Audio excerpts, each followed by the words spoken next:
Imagine walking on campus every day where racism, patriarchy, and militarist nationalism of the New South are engraved in the architecture and landscape of the institution.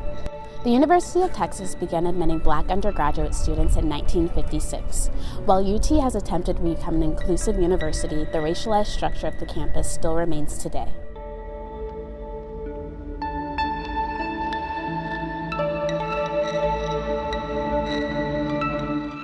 Dr. Edmund T. Gordon hosts his own racial geography tour offered both semesters to anyone wanting to know about the historic origins of many racist spaces on campus. The racial geography tour is a tour through the UT campus in which we talk about UT's history. It's important only in as much as it provides the basis for trying to change some of the contemporary situation. The university has to be able to engage in a collective process of recognizing them, recognizing the truth of the history and recognizing how it is that history continues to orient, to shape the present. After being inspired by Dr. Gordon, the Daily Texan and UT's chapter, the National Association of Black Journalists, took some time to research the racialized spots on campus. Located by the UT Stadium, San Jacinto Residence Hall is home to warm food and many first-year athletes.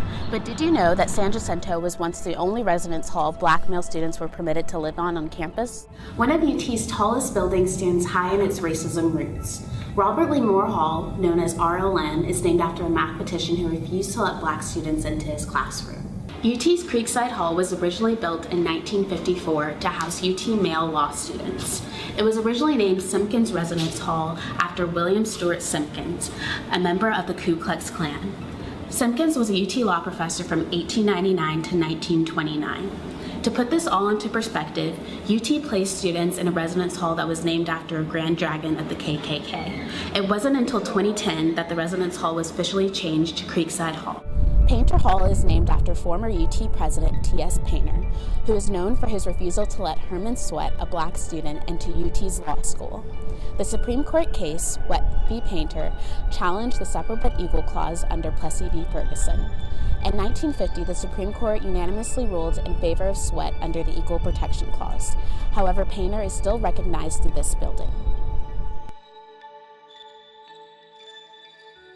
They can have their tour guides, when they take people around the campus, be knowledgeable about the history of the campus and be able to point out some of these kind of things.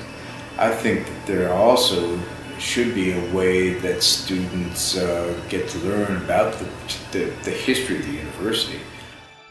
Dr. Gordon's tour offers a lot of racial insight. Do you think it should be included in new student orientation? Let us know in the comments below.